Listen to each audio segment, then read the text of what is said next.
لیکن ٹانگ اونچی رکھنے کے لیے بڑی بڑی پھینکتے ہیں کہ ہم ہیں ہم ہیں ہم ہیں ہم ہیں ہم ہیں. میں مانتا ہوں ان میں کچھ صحیح لوگ بھی ہوتے ہیں, سارے برے نہیں ہوتے. میجورٹی حب جاہ کی مریض ہوتی ہے. میجورٹی کس کی مریض ہوتی ہے؟ حب جاہ, کہ میری طرف آؤ میری طرف آؤ. یہ بڑی بھی محبت ہے, یہ وہ نہیں ہے جو نیچرل ہے, یہ ہوس ہے, یہ عزت کی ہوس ہے. اور اللہ کو عزت کی ہوس پسند نہیں ہے. قرآن کہتا ہے تلک الدار الاخرہ نجعلها للذین لا یریدون علوا فی الارض, ہم آخرت اسی کو دیں گے جو زمین میں اپنی برتری نہیں چاہتے. یہاں برتری سے ناجائز برتری مراد ہے. ہر جگہ اپنی ٹانگ اونچی رکھنا. مجھے یاد ہے ایک دفعہ میں کہیں گیا, کوئی علماء بیٹھے ہوئے تھے, عرب علماء تھے, تو عربی میں بات کر رہے تھے, کچھ سلام دعا ہو رہی تھی, میں بھی کچھ بات چیت, تو ایک لڑکا گراؤں عمر بیٹھا, وہ بیچ میں بولنا شروع, سوال مجھ سے پوچھ رہے ہیں, جواب کون دے رہا ہے وہ. تو میں نے بعد میں اس کو الگ سے سمجھا, میں نے کہا آپ میں حب جاہ کی بیماری ہے. کیا ہے؟ میں نے کہا انسان کو اپنی بیماریوں کا خود پتا نہیں چلتا. جب سوال مجھ سے پوچھ رہے ہیں اور اس کی وجہ سے میں خاموش کی, کیونکہ میں بھی بولوں گا تو وہ بولیں گے یار ان کو کیا ہے, یہ ادھر بھی بول رہا ہے یہ بھی بول رہا ہے, ان کو تمیز نہیں بات کرنے کی. بولتا تو ایک ہی آدمی ہے نا. ہم تو چپ بیٹھ گئے پھر کہ یار برا امیج جائے گا, اگلا چپ نہیں ہو رہا. حالانکہ وہ جواب صحیح دے رہا تھا. بھائی آپ سے جب پوچھا نہیں ہے تو صحیح اور غلط کی بات ہی نہیں ہے نا. آپ اپنی موجودگی کا کیوں احساس دلا رہے ہو کہ میں بھی ہوں, مجھے بھی آتا ہے. چھوڑ دو, آپ کو پاتا ہوگا بتا, یہ پوچھیں گے بتا دینا. ہمارے فرمایا کرتے تھے قاری لوگ نا مغرب کی نماز میں قل اللہ احد نہیں پڑھتے. بہت سے قاری کیا کرتے ہیں, مغرب کی نماز میں آپ جو ہے نا سنت قرات کیا ہے, قصار مفصل میں سے پڑھا جائے, اذا زلزلت الارض زلزالها, یہ جو آخری چھوٹی صورتیں, افضل یہ ہے. کبھی کبھار اس کے خلاف بھی ہو. فرماتے تھے قاری لوگ کیا کرتے ہیں, مغرب میں سورہ بقرہ سے سورہ آل عمران سے بتانے کے لیے کہ ہمیں یہاں سے بھی آتا ہے. قاریوں سے بدگمان نہ ہو, ضروری نہیں ان کی یہ نیت تو. حضرت تو تربیت کا عنصر غالب تھا نا, اور قاری لوگ بیٹھتے بھی تھے تربیت کے لیے, حضرت کو بتا رہے تھے کہ لیکن یہ بعض دفعہ یہ نیت واقعی ہوتی ہے کہ قل اللہ پڑھ لیں گے تو لوگ بولیں گے قل اللہ تو ہمیں بھی آتی ہے یار, وہ پڑھو. لوگ کہیں باقی بھائی اس کو وہ آتا ہے جو ہمیں نہیں آتا, تو سنت قرات چھوڑ دیتے ہیں اس چکر میں. تو اور جو ہے وہ, مجھے یاد ہے ایک دفعہ میرا بیان تھا کہیں نا, ابھی تو میں بہت مشہور ہو گیا, پہلے اتنا مشہور نہیں تھا. میرا بیان تھا, بڑا استقبال ہوا وہیں, تو مجھ سے پہلے ایک اور خطیب صاحب پہنچ گئے. اچھا میں تو چاہ رہا تھا کہ میں ناغا کروں, جب یہ کر لیں بیان تو اچھا ہے, کیونکہ بیان کرنے میں گلا دکھتا ہے آدمی کا, بھائی 1 گھنٹہ بولنا پڑتا ہے. تو میں جب وہاں پہنچا تو وہ پہنچے ہوئے تھے پہلے. مجھے بڑی خوشی ہوئی کہ چلو بیان کس کا ہوگا, ان کا ہوگا. میں بیٹھ گیا آرام سے. لوگوں نے کہا نہیں جی ان کا ہوگا, مولوی صاحب مجھے لے رہے ہیں. اب مجھے لگا کہ وہ جو خطیب صاحب تھے, غیبت اس لیے نہیں ہے کسی کو نہیں پتا, میں بہت عرصے بعد ہی اس لیے بھی واقعہ سناتا ہوں کہ اب کوئی جس کا واقعہ اس کو بھی نہ پتا چلے, کیونکہ مقصد کسی کو رسوا کرنا نہیں. مجھے لگا کہ ان کے نا چہرے پہ ہوائیاں, ان کو بڑی سخت تکلیف ہوئی کہ یہ کیا ہو گیا, یہ ان کا کیوں ہو رہا ہے.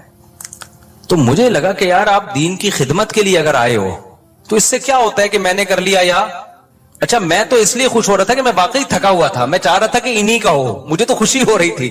میں نے وہاں لوگوں سے کہا, میں نے کہا بھائی میں نہیں کروں گا بیان, یہ ان کا بیان میں بیٹھ کے سنوں گا. مجھے بہت بول بول کے, اس زمانے میں بہت زیادہ بیانات ہوتے تھے, اور یہ اسپیکر کے اتنے اچھے سسٹم بھی نہیں, طبیعت سے گلا پھاڑنا پڑتا تھا.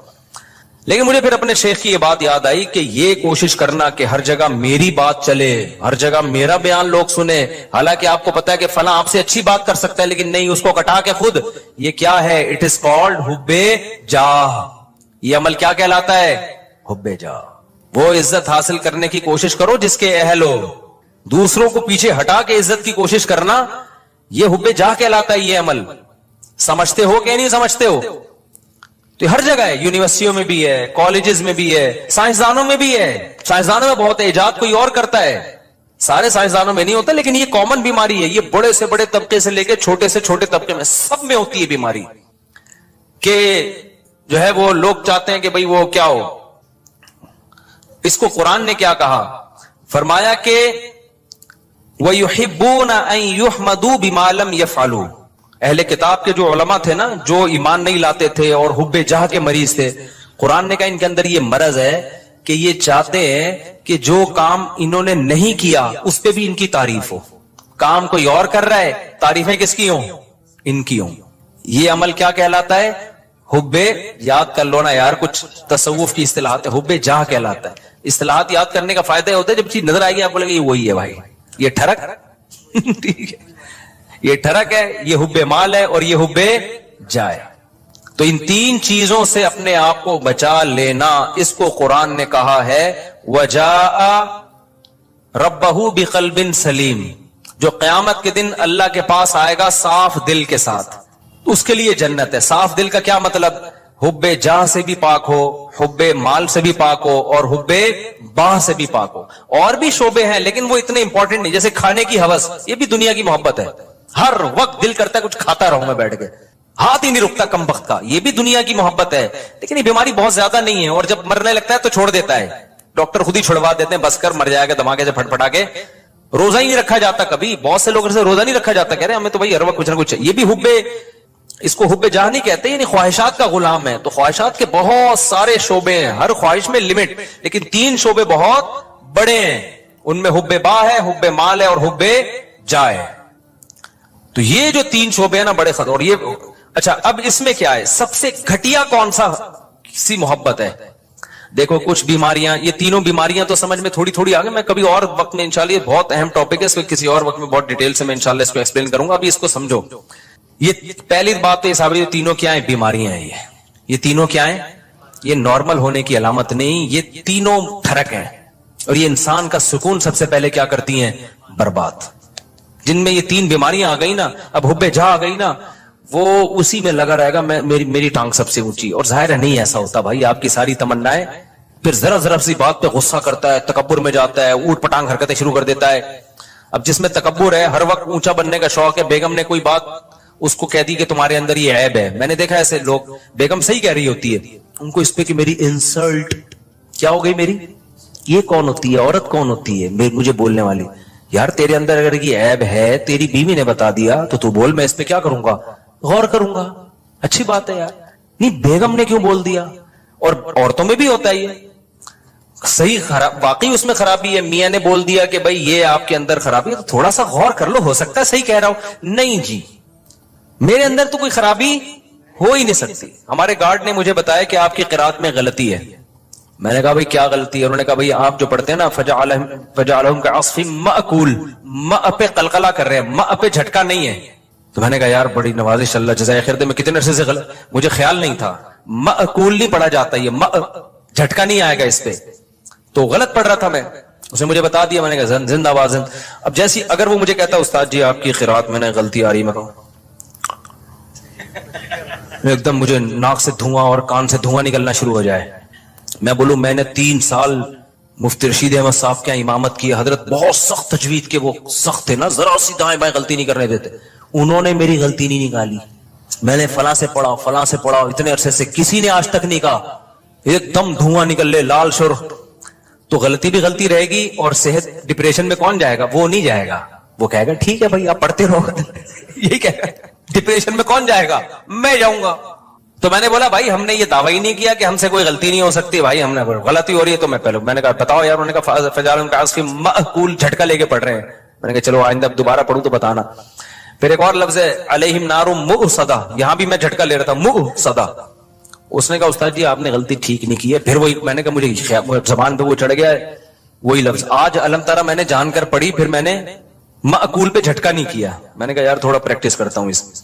تو اگر میں یوں کرتا ہوں, میں کہتا ہوں ایسے, میں نے دیکھا حب جاہ کے مریضوں کو نا ایک دم دھواں نکلنا شروع ہو جاتا ہے. جب آپ ان کو غلطی بتاؤ نا, ایک دم نیلے پیلے, ایک دم ناک ایسی پھول جاتی ہے ان کی.